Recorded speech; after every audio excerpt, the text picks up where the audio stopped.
ನಮಸ್ಕಾರ ಸ್ನೇಹಿತರೆ, ರಾಜ್ಯದ ಸಾರ್ವಜನಿಕರಿಗೆ ಕಂದಾಯ ಇಲಾಖೆಯಿಂದ ಇಂದಿಗೆ ತಾನೇ ಒಂದು ಅತ್ಯಂತ ಪ್ರಮುಖ ಹಾಗೂ ಮಹತ್ವದ ಸುದ್ದಿ ಹೊರಬಿದ್ದಿದೆ.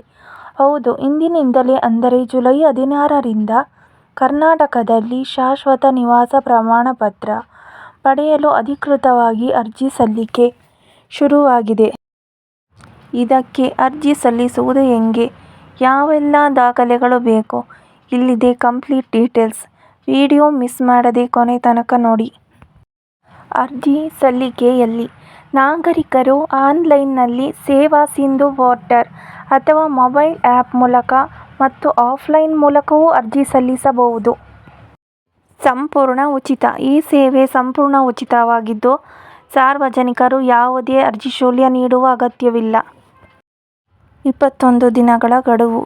ದಾಖಲೆಗಳ ಪರಿಶೀಲನೆ ಮುಗಿದ ನಂತರ ಕೇವಲ 21 ದಿನಗಳ ಒಳಗಾಗಿ ಪ್ರಮಾಣ ಪತ್ರ ವಿತರಿಸಲು ಕಂದಾಯ ಇಲಾಖೆಗೆ ಕಟ್ಟುನಿಟ್ಟಿನ ಆದೇಶ ನೀಡಲಾಗಿದೆ.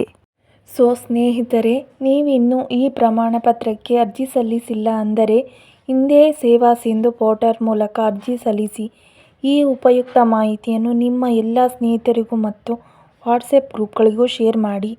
ರಾಜ್ಯ ಸರ್ಕಾರದ ಇಂತಹದೇ ಲೇಟೆಸ್ಟ್ ಅಪ್ಡೇಟ್ಗಳಿಗಾಗಿ ನಮ್ಮ GK ನ್ಯೂಸ್ ಚಾನಲನ್ನು ಇಂದೇ ಸಬ್ಸ್ಕ್ರೈಬ್ ಮಾಡಿಕೊಳ್ಳಿ. ಮತ್ತೆ ಮುಂದಿನ ವಿಡಿಯೋದಲ್ಲಿ ಭೇಟಿಯಾಗೋಣ. ಧನ್ಯವಾದಗಳು.